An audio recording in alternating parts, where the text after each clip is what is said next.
Minnesota Vikings draft season is officially 1 week from today. We are recording this on a Thursday, and I'm excited to welcome on my next guest. He came on last year.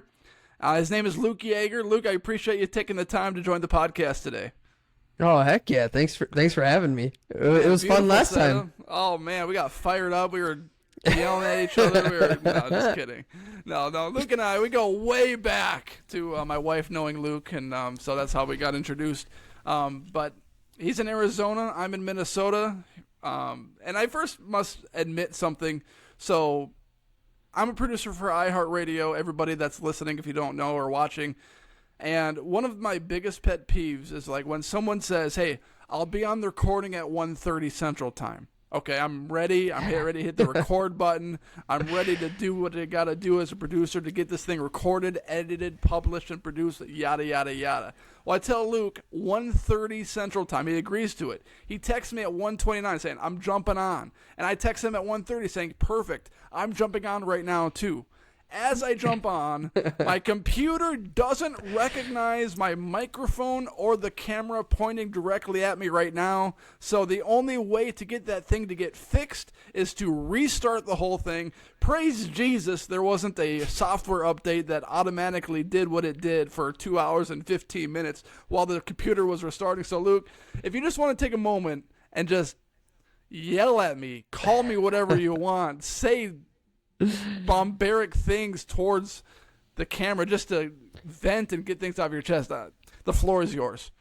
Look, now I work in video primarily. That's my actual job, the one that pays me. As much as I would love talking about the Vikings to pay me, I've worked in video and I understand technology is the worst. I mean, it's great, but it's also the worst. It'll strike when you least want it to. Absolutely. Yeah.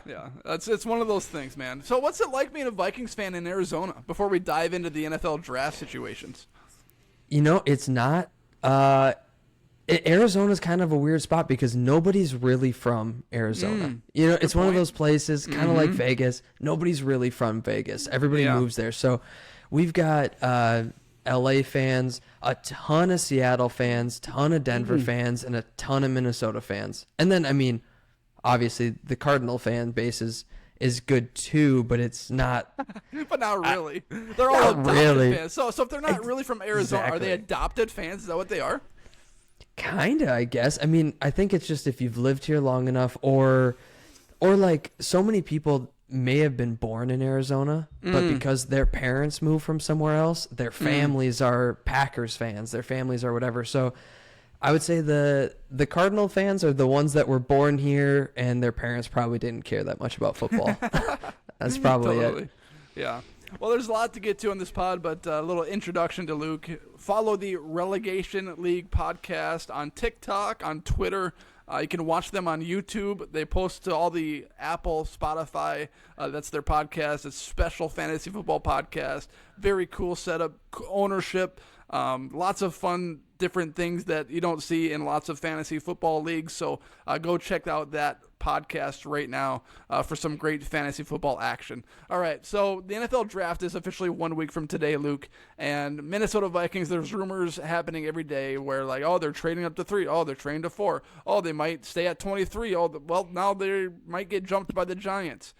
With everything that's happening and with everything that could happen, what's your take on all of it? What do you buy? What are you hesitant to believe? Do you think the Vikings are gonna? Well, let's start with this. Do you think the Vikings are gonna trade up to 3 or 4 or 5 and draft a quarterback?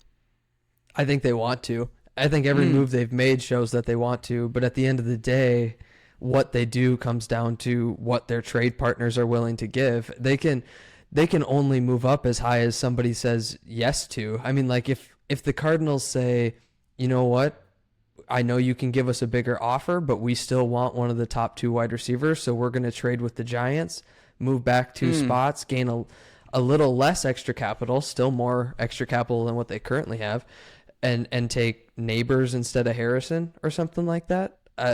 They can easily do that. I mean, the Vikings want a QB, and I think Kwesi has made all the right moves to set himself up in the best spot to move up. But if he can't, he can't. And and then you kind of adjust. You go to plan B, and the team has so many other needs that it might not be a bad thing if it happens. Like I'm excited as a fan to see a QB come here, but I also, who knows, honestly, after Caleb Williams, the other three guys could all pretty easily be busts. They could all be That's great, true. but they could be busts. Who knows? Even Caleb Williams could be a bust with his situation True. in Chicago. I mean, Chicago, they haven't developed a quarterback in forever, and they're hoping that Caleb Williams can finally be that guy. So are you telling me that you could be completely comfortable with Sam Darnold as QB1 and QB2 and QB3 entering the NFL season? I can be comfortable knowing we're not winning a Super Bowl. I mean, I definitely think that if that happens, you are playing for next year. You're playing for the year after, it just in a different way. And you will retain your first round pick because you didn't move up to get a quarterback. So you'll still have your first rounder next year, probably have another top 10 pick, and see what happens then. The problem, I don't know if you saw this or not, but the problem has surfaced recently that the New York Giants, and Peter Schrager, he did a mock draft recently for NFL.com, and he posted it on his podcast, and he mentioned on 2 different occasions that the New York Giants are his likely trade-up scenario to that number 4 overall pick to snag J.J. McCarthy. Now, the problem that the Giants have is that they have Daniel Jones under contract for a year. They're at number 6. So that's only 2 spots, but like you said, then that allows the Arizona Cardinals to draft one of their wide receivers that they love in this upcoming NFL draft. So of the quarterbacks that are available, you got Williams, he's going 1. Jaden Daniels, he's likely going 2. And then it becomes a little bit of a question mark. The Patriots, my prediction is that they're going to select Drake May number 3 overall. And then it seems like J.J. McCarthy is going to be that 4th quarterback off the board to whatever team trades up to that number 4 overall spot. In a perfect scenario, outside of Caleb Williams and Jaden Daniels, which quarterback in this year's draft class, could be Bo Nix, could be Penix Jr., which quarterback are you hoping the Minnesota Vikings snag in the first round? The perfect scenario, if we're going perfect scenario, they don't have to trade up and J.J. McCarthy falls to 11. Okay. That's the Very perfect unlikely. scenario. A little unlikely, though. Very unlikely. But although I'm... Well, hey, if we want to get into a perfect scenario, what about this? Caleb Williams falls past 10. And the Nobody's not coming. Hey, the NFL draft is unpredictable. You never know. You know what? Maybe we got an Aaron Rodgers situation. Maybe Caleb falls all the way to 23. Maybe we get him with our second pick. Oh, man. Think about how motivated he's going to be. Oh, yeah. Chip on the shoulder. No, I think between... This is a bit of a cop-out answer, and I realize it is. Oh, come on. Put your balls on the wall and stick Here's... What kind of phrase is that? I don't even know what that means. Come on. Doesn't even matter. Who cares? I want the quarterback that Kevin O'Connell believes most in. Oh my gosh! Oh my gosh! I don't. Here's the thing. If it's not the guy who he wants most, I would rather wait. Like if he wants Drake May, and Drake May gets taken at 3, we can't trade up. I don't want us to trade up to 4 to get McCarthy. What if they love multiple quarterbacks? Then if they believe in both, get either of them. Move up, do what you can, but don't trade next year's first. So that's my big thing is maintain next year's first, because I think no matter what quarterback we have, we're going to have a top end pick next year. And I don't want to give that up. Give up the 2 first this year, move up.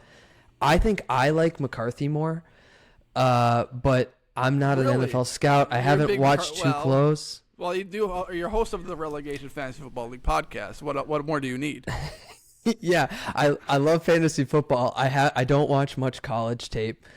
So all the stuff that I know is all post college. All the research I've done for the rookie draft coming up in my league.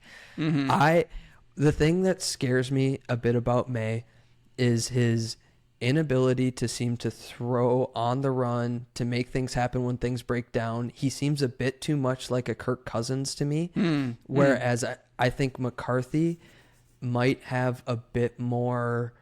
He can make things happen when I don't know when if things anyone break has down a little bit. Yeah, when things break down, when he's got pressure in his face, I see him more as maybe what Russell Wilson was early in his career. He's not a high volume guy, but he's a very accurate guy, throws across the middle. He can throw from different positions, get on the run. I like that, but I think May probably has the higher ceiling. Like if he turns out to be the best he can be, I think he's probably a better quarterback than McCarthy. But my concern with McCarthy is that he was under that Michigan system and wasn't asked to do a whole lot. So when I see a guy like Drake May coming out of North Carolina, I'm a little bit more excited about that because he wasn't surrounded by the perfect coach, the perfect wide receivers, offensive lineman, defense. When you look at J.J. McCarthy's statistics in Michigan, it's like, what were you asked to do? And maybe that's a result of, he could do a lot more, but because he was surrounded by such great talent, they didn't need him to do a whole lot. But if you are going to be a top-end quarterback in the NFL, I just want you to have to deliver something more than being carried to a national championship, which J.J. McCarthy was at Michigan. So I do believe that J.J. McCarthy will end up a Minnesota Viking because he just looks like a Minnesota Viking. I don't know why. But so I think they'll find some way to trade up to snag him, but I don't want to do that. That's my prediction of what's going to happen, but I'd rather have Drake May on the Minnesota Vikings roster strictly because he was asked to carry the North Carolina Tar Heels to as many wins as he did. You're right. You are right that McCarthy was in a better system, but he also played the toughest. I think his schedule this last year was ranked he played the hardest defenses in the nation, and he performed what I think he has the talent to do it and might have just been in a system where it didn't show it off as much. Who knows? This is hypothetical, but if he was in a system where he had to do more, maybe he would be the number 2 guy. Maybe we wouldn't even have a shot at him because he was playing for a system where Harbaugh just wanted to run the ball. And he did the best with what he was given, which is always what you want to see. Mm-hmm. Yeah, that's true. I mean, those are all fair points we don't really understand. I mean, nobody does. We're all making these predictions, and one of my favorite takes to give after the NFL draft, once I see everyone's predictions or analysis after the first round, who won the draft, who lost the first, nobody knows. You could go back years and look at the 2019 NFL draft, the winners and losers, and you look at the players that are still playing in the NFL, and those guys will look like complete morons because they have absolutely no idea which player is going to pan out, which player isn't going to pan out. Yep. I was brought an idea by somebody. Someone that follows the Minnesota Tim page on Facebook sent me a message and said, "What about Marvin Harrison Jr., Justin Jefferson, Jordan Addison, T.J. Hawkinson? Sam Darnold showed spots of hey, you know what? Maybe it could do a little something with the San Francisco 49ers when you consider his situations with the Carolina Panthers and the New York Jets." It's probably the biggest hypothetical you could even ever possibly think of. But is it a little mouth-watering to you? Would that excite you? No, I listened to that podcast. I think that was your last one you produced, right? No, it does nothing for me. I mean, sure, kind of fun to think about, whatever if you were playing Madden, but that's true. There's so many other things that this team needs, and this draft is so deep at wide receiver that they could wait until the 4th round and get a guy like Luke McCaffrey, who would be a great wide receiver 3, or maybe even move up into the 3rd round and get some of the field stretchers. Who's that Alabama kid? Lightning fast field stretcher. I can't remember his name. The guy that can catch the ball really well? Yeah, all of them. There's so many guys. A Troy Franklin. Wow, I thought you said you didn't watch college football. This is insane. I've never heard of these guys in my entire life.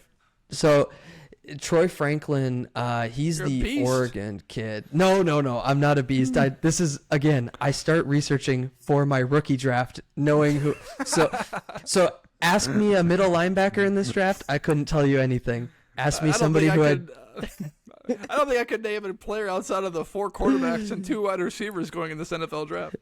Yeah, no, but it's so deep at wide receiver that you can get a guy second, third, fourth round that would be a great wide receiver 3. If you're gonna pick at the top of the draft, pick a quarterback. If you're not gonna be there, move back to like trade back the 11 pick, get a couple second rounders, move back to the 20th pick, have the 20th, 23rd, get an edge rusher, get a defensive back, and let's build this defense and then or build the trenches. I think the best teams are the ones that are building the trenches right now. Get D-line, O-line depth, and let's move forward. Mm-hmm. Yeah, totally. I do think there's a little bit of a race here for the Minnesota Vikings, and the salary cap next year, next offseason, they're going to have over $100 million in space. So, like, my take on that situation is you need a rookie quarterback now because, and you can give up next year's first-round pick because whatever holes you have in your roster, you have so much cap space, you can fill it with whatever player you want in free agency. Not that those players always work out, but draft picks don't always work out either. So do you think there's a little pressure on the Minnesota Vikings, or do you think there should be pressure on the Minnesota Vikings to draft a quarterback this year, knowing this cap space available next year? And, like, in my mind, I'm like, get a quarterback now, let him go through a half a year of sitting behind Sam Darnold, put him in the starting lineup, get him reps, so that by year 2 he's Super Bowl ready. And the Minnesota Vikings can open up their Super Bowl window when they fill in the gaps at cornerback, at linebacker, with all of the cap space available. So do you think there should be pressure on the Vikings to get a quarterback now and not wait for it? There's a reasonable pressure. Like, I mean, yes, you want that quarterback, but you also look at what the Panthers did last year. Don't overpay. Don't give up the future for a guy who can bust like Bryce Young did, and now Carolina looks like they're screwed for the next 5 years. Like, I don't. But what if they drafted C.J. Stroud instead? What if they drafted C.J. Stroud, and like he did what he did last year with the Carolina Panthers? Right. No, it's very true that it's beneficial, but also look at where C.J. Stroud was drafted. You didn't have to overpay to get him. Also, none of the NFL scouts apparently thought he was going to be better than Bryce Young, or he would have gone earlier. These guys get it wrong. It's a bit of a crapshoot. Don't overpay for a lottery ticket. Pay what's reasonable, because you need that shot. You're not going to win a Super Bowl without taking some risk, but don't overpay. Build a team if you have to. Figure it out later when it's available. Don't freak out and feel pressured like the Vikings did with Ponder. Felt like, oh, we need a quarterback. We got to take a quarterback. Yeah. Okay, we're going to way overpay. It screws you. It just absolutely screws you down the line. Yeah. I mean, you look at the 49ers with Trey Lance. Who knows how good their roster would look if they didn't trade multiple 3 first-round picks, I think it was, to draft Trey Lance out of North Dakota State when he barely showed any college game tape to warrant a number 2 or number 3 overall selection. But you look at guys that could be available or probably will be available at number 11 or number 23, and that's Bo Nix and Michael Penix Jr. I don't watch college tape either. Hard pass for me. For both of them. Yeah, I'm out. If we don't get one of the top 4 guys, I want to move down and get Ritter. I think get a guy in the late second, early third. He's got upside. He's got a crazy strong arm, and maybe you get lucky like the Cowboys did with Dak. Maybe you get lucky or like the Seahawks did with Russ. And there are guys who come out of the second, third round, or back to the 49ers take. How much trouble would Lynch be in if he didn't find Brock Purdy in the 7th round? Yeah, he'd be fired for sure. You can get lucky with later picks too, and maybe if you have a team built around that can support a mediocre rookie, But a part of this is selling the franchise too, and selling the organization to fan bases. I mean, that's a part of the job because it's a major For business, sure. and selling it to the ownership, like saying, "Hey, Wilfs, hey, we missed out on the top 4 quarterbacks, but look at this, we got this guy named Ritter who no one's ever heard of before in the 3rd round. What are your thoughts on that? Like, don't you think that's a part of it?" Oh, it definitely is. They've got to worry about that. As a fan, I don't have to. As a fan, I get that's to. true. That's true. But they do have to worry about what sells. But I don't know what next year's free agency looks like for quarterbacks. Yeah, I don't either. You have all that money. Maybe if you don't get your guy this year, if you build up around, maybe you spend all that money on a 2-year contract on a veteran guy who could do something. I don't like that move. I'm not recommending it, but that can put fans, it can put butts in the seats, you know? Yeah. Well, I'm sensing a little tension in Kansas City with their quarterback situation. so maybe they'll release him, and with the cap space the Vikings have available. You did say dream situation earlier. I'm down for that. Very, very down. Oh, funny. Another piece that needs to be considered is the Justin Jefferson contract situation. He hasn't signed his extension yet. Apparently, before the beginning of the regular season last year, they were super close, whatever that means. Right. And it seems like a big part of his extension is going to be what the Minnesota Vikings franchise can sell him with the quarterback situation. Does that scare you at all? Like, if they miss out on the top 4 guys, does that mean that JJ is going to hold out longer and not sign that extension? I don't think so. I don't think that he's too worried about that element. I think he wants to get paid. I think he wants as much money as he possibly can. There's no reason for him to sign it any earlier. I mean, I don't know. What's his motivation? I think he's waiting for Jamar Chase to sign. He's waiting for so then Makes sense. You got to set the market, right? Set the market. He doesn't want to go before Chase. If he goes after Chase, he can make more than Chase. I think true. I don't think it has to do with the quarterback. I think it has all to do with getting the bag, and he should. Yeah, you're speaking like you've talked to JJ recently about his decision making. Is there a little something to report here? You got your inside sources? I'm actually his agent, so I'm waiting to get my cut, just so that I can funnel it back into the podcast. It's all about the podcast. Hey, relegation fantasy football league, #1 overall pick. Who's the best? Who's the best fantasy football player out there? Fantasy football or rookie, #1 rookie pick or just any. I'll just say any fantasy football player. Who's the best? Yeah, McCaffrey right now. Yeah. Really? McCaffrey's the one. He's gonna. I don't know. He could age out, but he just does so much and he's the one. Yeah. He's so good. He scored how many touchdowns in a row? It was at like weeks with a touchdown. Crazy. He's so good. But the running back position, pretty easily to get hurt. Yeah, it is. It definitely is. But Jefferson missed 7-8. Yeah, Jefferson missed 7-8 games and absolutely killed your brother-in-law last year. So, yeah, that hurts. It happens. That hurts. So, let me think about something. The Relegation Fantasy Football League podcast likes to share rankings and picks on Twitter. With random, and then there's like a poll and things to vote for, like who draft the best team. Let's see, let's and it goes beyond football too. Like I saw some random ones, which are super fun.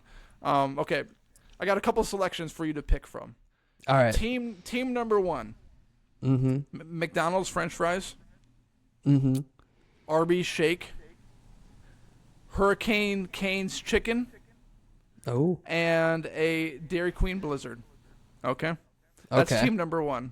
Team #2, you've got a Texas Roadhouse bread. You've got pasta from Olive Garden. You've got Arby's fries, like the curly fries. Oh, yeah. And then you've got an ice cream from Culver's. Which team are you picking?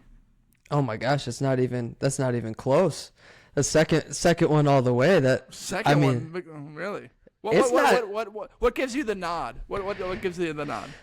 Well, for one, you're a little heavy in the ice cream dairy section on that first team. You've got a shake from Arby's and a Blizzard from Dairy Queen. Whoops, my bad. You're a little heavy on that there. I made it up on the fly. So Not bad. I think hot take, the curly fries are better than McDonald's fries anyways. I don't think that's a hot take. I think it's very reasonable. I think that's the only honest take out there. And also the only reason people go to Texas Roadhouse is those buns anyways. You had me at that. I was waiting just to be patient and a polite guest. You had me at Texas Roadhouse buns. I had you at buns. Are you a buns guy? I am a buns guy. Are you a buns guy? For sure. What about a breast like on a plate? Like, are you like if you have the option of buns or breast, which option are you picking? Is it like both are just readily available, just like right in front of you? Is it the KFC extra crispy or the original recipe? Because that changes everything. Well, I don't know. Whatever you want it to be. I'll take that extra. I'll take that extra crispy. Does KFC still exist? Oh yeah, it's flourishing. Is it really? Oh, the golden age of KFC. No, I have no idea. I can't remember the last good? time. Is that what they are? Finger looking good?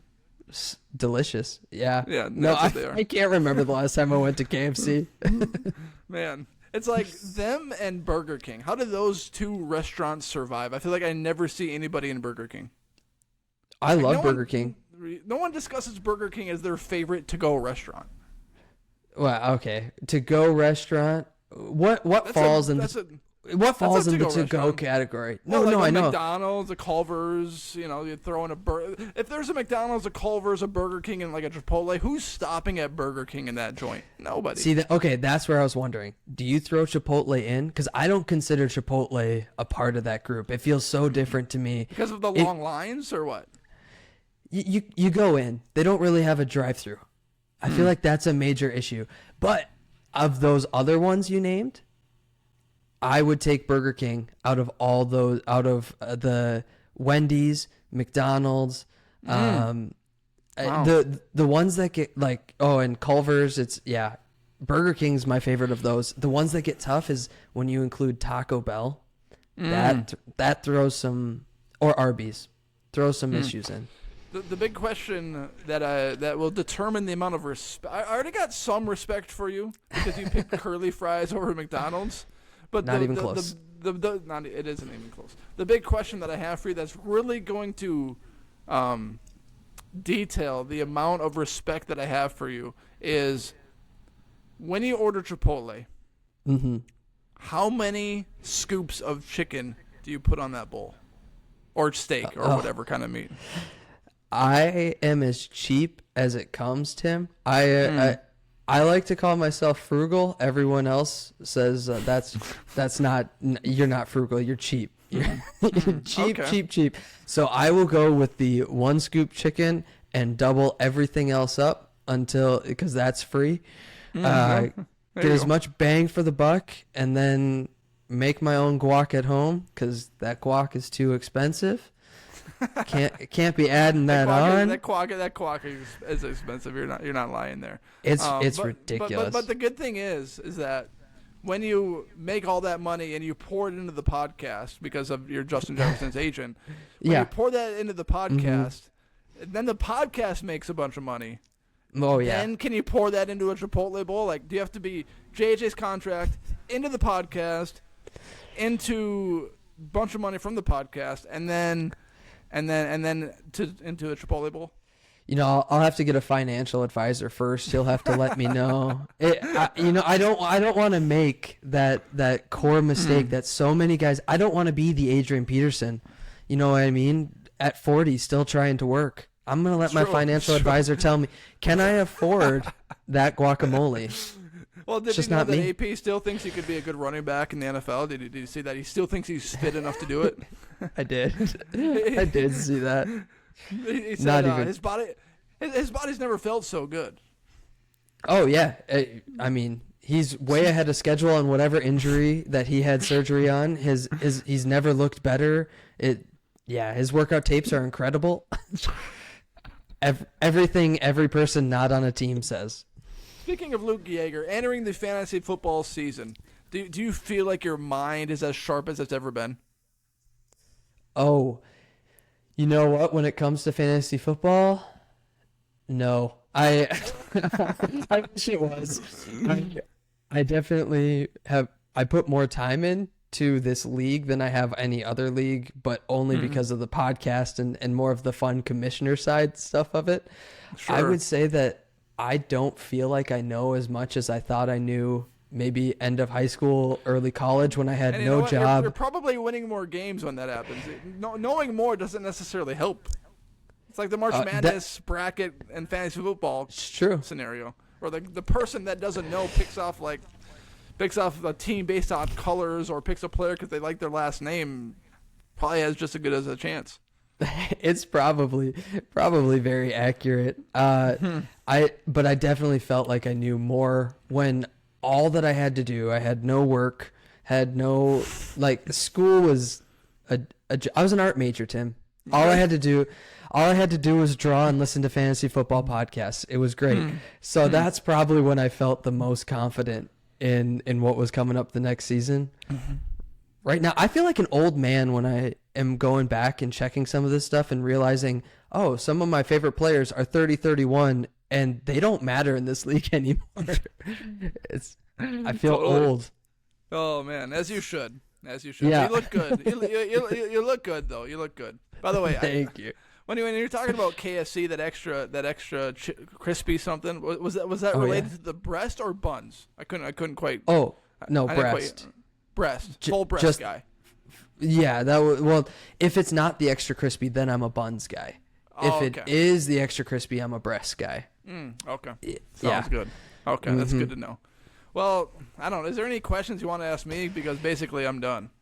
Yeah. Okay. So, you have had kind of a vendetta against J.J. McCarthy in your recent. Like, you do not want McCarthy. I don't want McCarthy. Would you be okay with McCarthy if it's just what? Like, would you rather have McCarthy? If he falls to 11, I'd be okay with McCarthy. Okay, but you don't want to trade up to get him. Don't want to trade up to get him. No, I think he's a bust written all over his face. Okay. But what was your question? You're going to ask another question. No, that was pretty much my question is, would you still rather get a quarterback? Because you were saying earlier in this podcast, it's like, there's pressure. You got to get a quarterback. Can't win a Super Bowl without that rookie contract with all the salary cap space coming up. I was wondering if you're like, well, I'll take the lesser of two evils, kind of like voting for any politician, or like I'll just take whatever's there, or I would rather just not have anything. Yeah, totally. I do think that there's pressure mounting on the general manager, on the head coach. I think they have to leave this NFL draft with at least Bo Nix, Michael Penix Jr., or some Drake May, J.J. McCarthy guy, because it's year 3 now. And when you come into year 3 as a general manager in the NFL, a point that I made on a couple podcasts ago is when Kwesi... Oh, I just burped at the same time. That was a good one. Thank you. I had no idea that was coming either. When Kwesi was in the interview room with the Minnesota Vikings owners, he didn't say, hey, you know what, going into year 3, maybe we'll have a quarterback plan. He said, you know what, we're going to have our guy, and we are going to be Super Bowl ready by year 4. And if he doesn't have his guy, well, then he's just delaying that Super Bowl window, and then he starts to be on the hot seat. So I think the pressure is mounting for him to get a guy immediately in this year's NFL draft because of the situation that's unfolding. And Kevin O'Connell, you need a quarterback too, because your future as a head coach is also dependent on who is throwing that football to arguably the best wide receiver in the league. So I think it's absolutely necessary for the Vikings to get a guy. They've sold the fan base on getting a quarterback this offseason, particularly in the NFL draft. They've talked about this plan. Hey, we're ready for the plan. We know what's going to happen, this plan. It's like, okay, we better see something unfold here, or the fan base is going to be pissed off. And when they're pissed off, the owners are going to be pissed off, and patience is not going to be there for that general manager. Do you think that Kwesi went into talking with the owners and said that he was going to run it back with Cousins, then do this? Or do you think Kwesi went in and initially said, here's what I would do if I had the team? I would rebuild. I mean, he's a stocks guy. He would get rid of the aging asset, buy cheap, or like I think that he did that and basically said, "Here's what I would do. But if you want me to roll with Cousins, you've got to give me a 4 to 5 year window because we're gonna have Cousins for 1 to 2. Then you got to let me do my rebuild." The big thing that he's been consistent on is this competitive rebuild. The competitive rebuild. Right. And he said that over and over again, where it's like, okay, 7 games, I guess that's a competitive rebuild, but Kirk Cousins got hurt, so there's an excuse built in there. But I do think that getting rid of Kirk Cousins was a part of the overall plan this offseason. You offer him a lowball 1 max 2-year contract, and you got to know the Atlanta Falcons are going to make a major deal for him because of the situation. And how isn't that attractive if you're Kirk Cousins? You know, you can either be a starter for 1 year while the fans are calling on that rookie guy to take your place while you mentor him at the same time sitting on the bench, or you could go join a team in a crappy division that's getting better with Bijan Robinson and other star wide receivers like Kyle Pitts. So I think it just made sense for the Vikings to get rid of Kirk Cousins and offer him, hey, you know what, if you take a year deal, great. But if not, we'll see you later. Go to Atlanta and enjoy whatever people do in Atlanta. So, for sure. No, I think you're right there. One last question for you. What would you grade Kwesi's offseason so far before knowing if he gets a quarterback? Like, where do you have him right now? Yeah, that's a good question. I would say B+ because of the defenders that he added to the roster. Van Ginkel, Greenard basically replaced him with Danielle Hunter, but a younger version of him.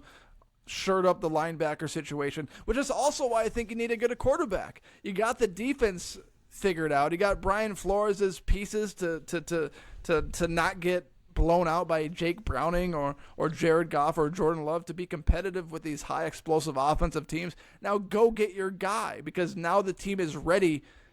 Get him on a rookie contract. The team is ready to take a leap. So that's why I just think everything adds up to this quarterback position. If you don't get a quarterback, it's like a D-. Yeah, well, if you don't get Drake May. You really have one quarterback or nothing, pretty much. That's true. It really is. I think they need to go all in for Drake May or even Jaden Daniels. But if they're lucky and Caleb Williams falls to 11, hopefully that's a situation that can occur. Yeah, I think that's what we've discovered on this podcast. 23. You said 23. Caleb Williams at 23. That's what we want. It's Michael Jordan's number. Yeah. Right? I mean, it just makes sense. It does. Yeah, because Michael Jordan, when you're talking about the NFL draft, it's everybody talks about Michael Jordan. That's number 23, the GOAT. Right? It is. Number 23. If Caleb Williams wants to be the GOAT, he'd be drafted number 23 overall because Jordan wore number 23. So... It's the only thing that makes sense. Yeah. Logic. All right. Well, Luke, thank you for taking time to join the pod today. I'd love to have you on in the future again if heck yeah. If your wife allows it to happen. And I'd love to hear more takes about buns and breasts from you in the future. And thank you again for taking time out of your busy schedule in Phoenix, Arizona to join the Minnesota Tim podcast. You're very welcome. Thanks for having me. Yeah, can't wait to join again. So many other food hot takes. Oh, man, let's go. Everyone, thank you for listening. If you're watching on YouTube, please hit that subscribe button in the corner. And if you're listening on Apple or Spotify, please rate, review, and follow the pod wherever you are listening to this podcast. Thank you for making this episode and this podcast a part of your day.